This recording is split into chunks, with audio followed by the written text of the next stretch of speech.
Pak Denny Indrayana kembali menyatakan jika Presiden Jokowi bisa diturunkan atau bahasa hukumnya dimaksulkan karena melakukan 3 kesalahan. Pertama, karena dugaan korupsi. Kedua, menghalangi penegakan hukum. Dan terakhir, pembegalan Partai Demokrat. Sebagai ahli hukum, Pak Denny mencampur adukan asumsi dengan fakta hukum. Ini dia, info terkini media. Ada 3 pelanggaran yang secara kasat mata dilakukan dengan logika-logika sederhana. 1. Sebenarnya Presiden Jokowi patut diduga melakukan tindak pidana korupsi. Yang kedua, Presiden Jokowi melakukan pelanggaran pasal 21 Undang-Undang Tindak Pidana Korupsi. Apa itu? Obstruction of justice, menghalang-halangi penegakan hukum pemberantasan korupsi. Yang ketiga, sudah sering saya jelaskan, ada kasus pembegalan Partai Demokrat, Muldoko Gate.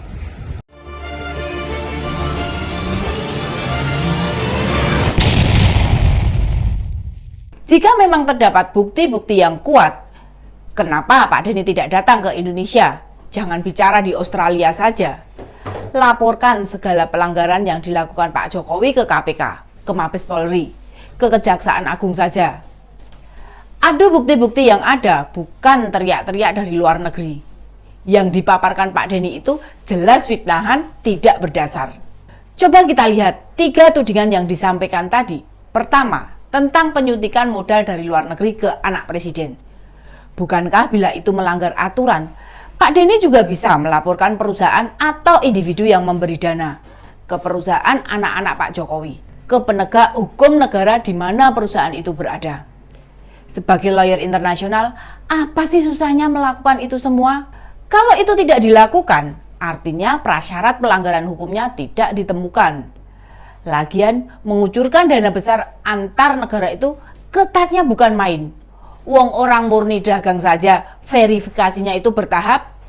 Jika itu murni B2B atau business to business, dokumen yang diajukan tidak bisa sembarangan.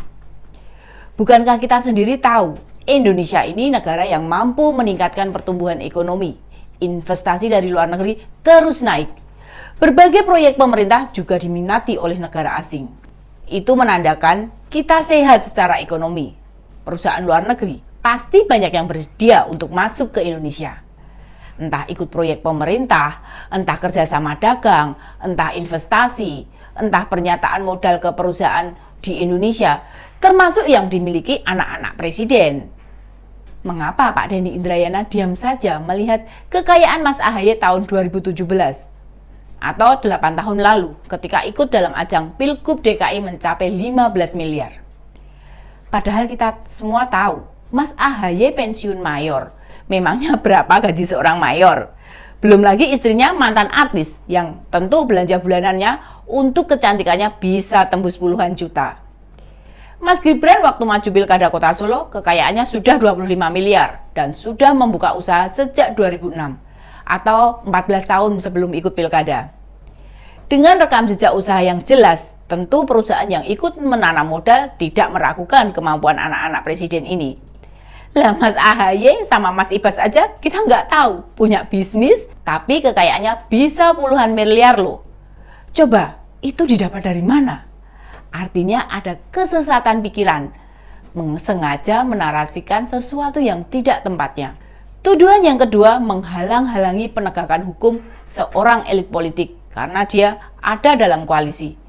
Maksud Pak Denny gini, katanya pimpinan KPK mendatangi presiden, meminta izin memeriksa pimpinan partai karena ada kasus.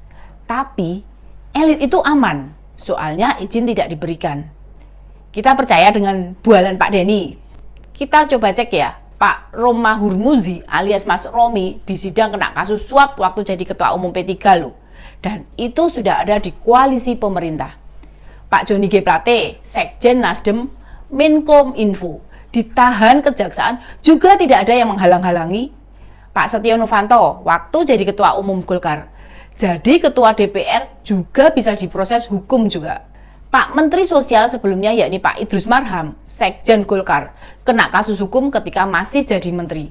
Ada Pak Edi Prabowo, Pak Juliari Batubara, ya menteri, ya kader partai. Pak Denny kurang bukti apa lagi? Kapan Pak Jokowi menghalang-halangi penegakan hukum? Bintang 2 saja bisa masuk tahanan kalau memang salah. Ada Pak Napoleon Bonaparte, ada Pak Freddy Sambo, ada Pak Teddy Minahasa. Itu semua jenderal bintang 2 loh Pak. Kalau bersalah, ya tetap diproses. Apa ada upaya melindungi, apalagi menutupi? Nggak ada. Buka semua. Pak Luhut, Menko Maritim dan Investasi. Nama baiknya dicemarkan. Dia harus melapor loh. Ikut datang ke sidang, tidak otomatis pelaku kena hukum tanpa sidang. Katanya ahli hukum. Tetapi Pak Denny bicara soal hukum yang tidak berdasar bukti hukum yang ada. Nah, tuduhan yang terakhir, Pak Denny menyebut ada pembegalan Partai Demokrat yang dilakukan Pak Muldoko. Lawang Pak Muldoko sudah 20 kali mencoba mengambil alih melalui jalur konstitusional saja kalah. Di mana bukti Pak Jokowi bantuin Pak Muldoko ini?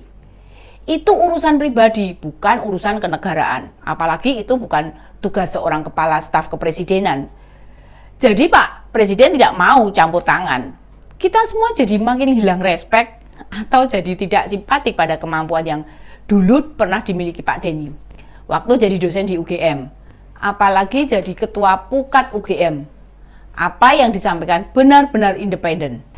Begitu sudah tidak jadi dosen, kok malah bicaranya kesana kemari ngaco, tidak ada juntrungannya. Semua yang diungkapkan penuh dengan asumsi dan syak wasak enggak. Kita tahu Pak Denny ini kan caleg Demokrat. Namun bila jalan, nyinyir itu yang ditempuh untuk meraih perhatian, malah keliru Pak.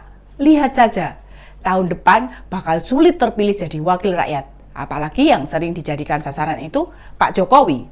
Presiden itu sekarang ini banyak disukai masyarakat, banyak dibela karena tahu bagaimana beliau bekerja dengan sangat baik. Strategi Pak Denny itu justru bukan hanya merugikan diri sendiri, namun juga bisa menggerus suara di Demokrat. Tidak perlu merasa sok paling pintar, sok cerdas, sok paling benar sendiri.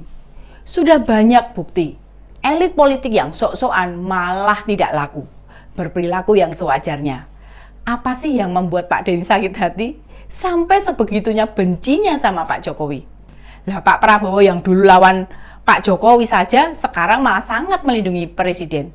Itu tandanya banyak kebaikan dari Presiden. Sebagai umat beragama, bencilah perilaku yang memang tidak sesuai aturan, dan kalau ada yang tidak pas, sampaikan saja.